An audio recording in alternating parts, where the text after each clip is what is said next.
The moment I opened the front door, I knew something was wrong.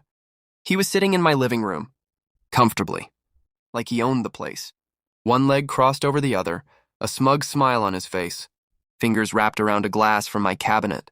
My wife, Sarah, sat beside him, dressed in the black dress I had bought for our anniversary.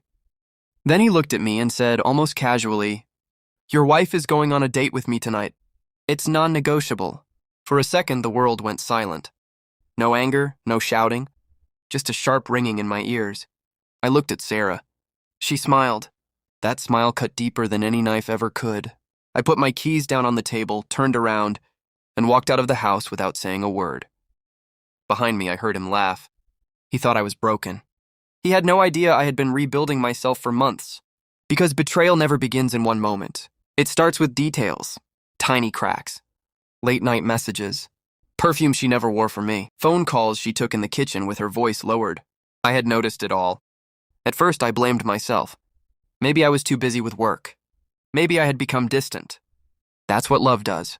It makes excuses for the person destroying you. Sarah and I had been married for 6 years. When we first met, she felt like peace. She had a softness in her voice that made every bad day disappear. I built my life around her. Every long hour at work, every sacrifice, every plan for the future had her name written on it. That's why the betrayal didn't just hurt. It hollowed me out. The night I found out, her phone lit up beside me while she was asleep. I wasn't trying to look, but the screen lit the room. A message. "Kamran, tomorrow was perfect. I can't wait to have you again." I stared at those words in the dark. My chest tightened, but I didn't wake her.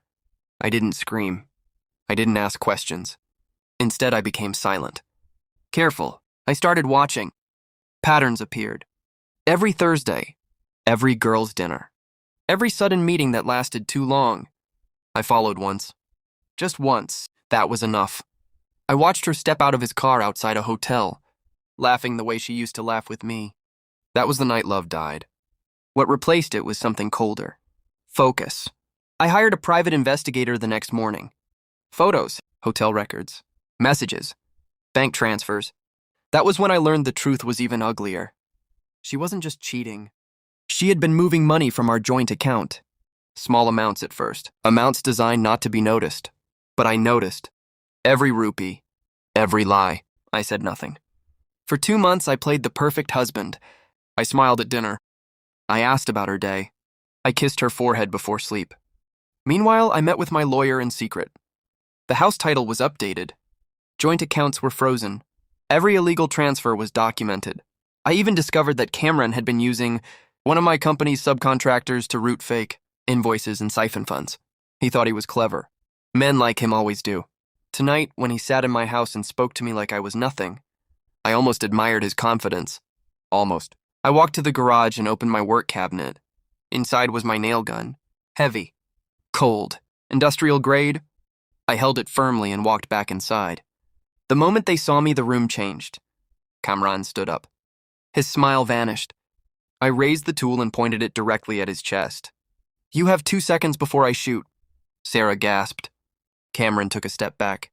"Hey, relax," he said, but I could hear fear creeping into his voice. That fear was beautiful. Because for the first time he understood. I wasn't the victim he had imagined. I wasn't weak. "One," I said. Sarah stood up. "Please don't do this. Don't do this!"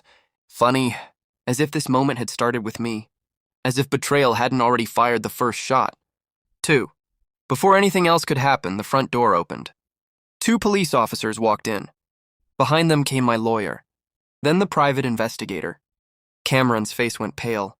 Sarah turned toward me, confused. "What is this?" I lowered the nail gun slowly. "This," I said, "is the end." My lawyer handed Sarah the divorce papers. Then he handed the police the file. Evidence of fraud. Stolen funds. Forged signatures. Fake vendor payments.